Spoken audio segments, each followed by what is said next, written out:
What is up, guys? I'm Joshua Weissman, and today we're going to talk about homemade pasta, more specifically tortellini, and I'm going to show you how to make it.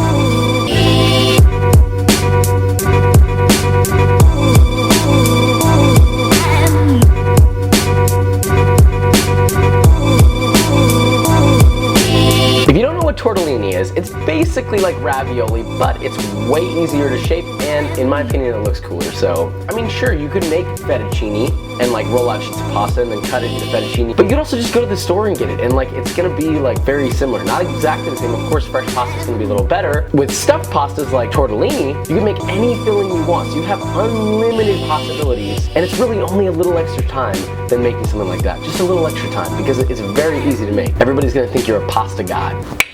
Pasta god. Now, you want to start by making your pasta dough first because it needs to rest for at least 30 minutes. That will give you the time that you need in order to prep all the other stuff. To a medium-sized bowl, add 285 grams of all-purpose flour, which is about 2 cups, followed by a generous pinch of salt. Believe it or not, the white flour that you choose to use does matter. Either use all-purpose flour or double O tipo flour, which, by the way, double O tipo flour is basically just an Italian fine ground flour. Anyway, whisk those ingredients together, make a small well in the center, and add 3 whole eggs to the center of that well. And make sure that they were previously whisked before you do that.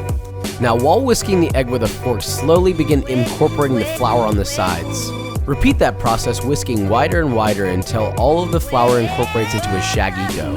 Lightly knead the dough until it comes completely together. Now, you may need to add a tablespoon or 2 of cold water to bring it together, but be careful not to add too much water. Once it comes together, turn it out onto a work surface. Now, continue kneading the dough until you get a soft, smooth dough, which will probably take about 2 to 3 minutes. Your final dough should look something like this. Now you're going to go ahead and pat it into a disc shape. Wrap it in plastic wrap and let it rest at room temperature for at least 30 minutes and up to 4 hours. Next, you're going to take a yellow onion, cut the top off and then the root bottom, then cut through the cut side to cut it in half. That's a lot of cutting. Then peel off the tough outer skin and then slice your onions with the grain thinly. In a medium-sized skillet, heat up 1 tablespoon of olive oil and 1.5 tablespoons of butter. And I almost forgot to mention, do that at medium heat. Once your butter is melted and bubbling, you can go ahead and add all of your sliced onion. Now, this is the important part. It's very simple, but it's very easy to f*** up. So, with caramelized onions, you want to do this low and slow. Don't rush them. This process will take 30 to 45 minutes, which is the perfect time because by the time that they're done, your pasta dough will be too. So basically, all you need to do is cook them over medium-low heat, stirring every few minutes for about 40 minutes, or until they're caramelized to your liking. Next, you're going to finely chop about a 1/4 cup of fresh parsley. Next, add 250 grams, which is about 1 cup, of whole milk ricotta to a medium-sized bowl. Add your chopped parsley, a generous pinch of salt, and your surprisingly shrunken amount of caramelized onion. Yes, that is 1 onion worth of caramelized onions. Add half a tablespoon of olive oil and mix all of that together. Don't forget to taste it and adjust seasoning as needed. Now for the moment of truth, the pasta roller. Now, you may or may not have one of these. That is okay if you don't. I'd be surprised if you did. I would really recommend investing in one if you want to make really good pasta. Now, if you don't, you can always just use a rolling pin. I know that's a depressing alternative, but that's all you got, sorry. Next, you're going to take your rested pasta dough, do some weird flips with it, drop it, and then you're going to flour it lightly on both sides. Next, divide the dough into 4 equal portions. That's going to make it a little easier to handle. Next, lightly reshape a portion of the dough into a disc. Then pat it down into a 1/4 inch thick oval. Next, roll your dough out with your pasta sheet maker, starting on the thickest setting first. Then repeat that process, making the thickness of your pasta sheet maker thinner and thinner as you go, once at a time. Now, in order to get that supreme pasta dough, you really only want a single pass each notch on the pasta machine. Otherwise, you're going to toughen up your pasta sheet. You don't want that. Now, this is what you want your pasta dough to look like. A long, elastic sheet that's thin enough for you to just barely see your hands through. I also forgot to mention that you're going to want to lightly dust this with flour as you go, as needed, so it does not stick. Using a 3-inch circular biscuit cutter, you're going to cut circles all throughout your sheeted pasta dough.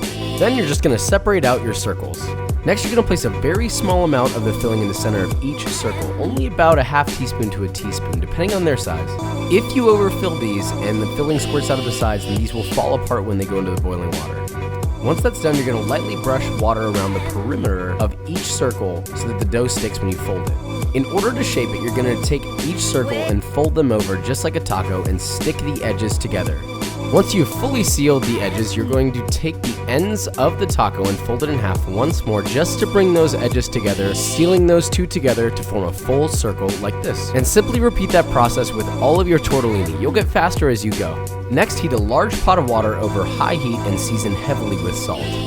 Once your water comes up to a rapid boil, you're gonna drop your tortellini in just like any other pasta and cook it for 2 to 4 minutes or until they start floating. Yep, that's right, 2 to 4 minutes. Fresh pasta cooks significantly faster than dry pasta.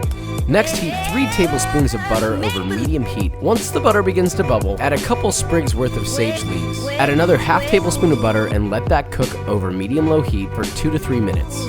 Now once your tortellini are done, you're gonna strain them out. I chose to use a spider to fish them out, but you can also strain them through a mesh strainer in the sink. It's up to you. And then you're gonna add that pasta while it's still hot to the hot sage butter that you just made. Season it with salt and toss to coat in the sage butter sauce over medium heat. Once it's thoroughly coated in the butter sauce, pull it off the heat and you are ready to serve. Now, serve your tortellini simply. Don't be too crazy about it. All you gotta do is put them in a shallow bowl with a little bit of that sage butter sauce and some of the crispy sage on top. Grate some fresh Parmesan on top and you are good to go. I chose to put some black truffles because I'm bougie, but you can do whatever you need to do.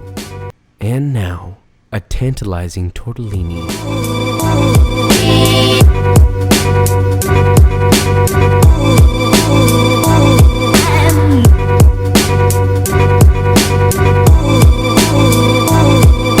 Alright guys, and that is it. Tortellini. Very simple and surprisingly easy weekend project. So grab some friends, make some tortellini, have a grand old time. It's the cool thing right now. So you can omit the black truffles if you don't want to use them. Not a big deal. Dropped way too much money on that, to be honest. Fuck. But either way, if you enjoyed this video, leave a like, subscribe, and I will see you next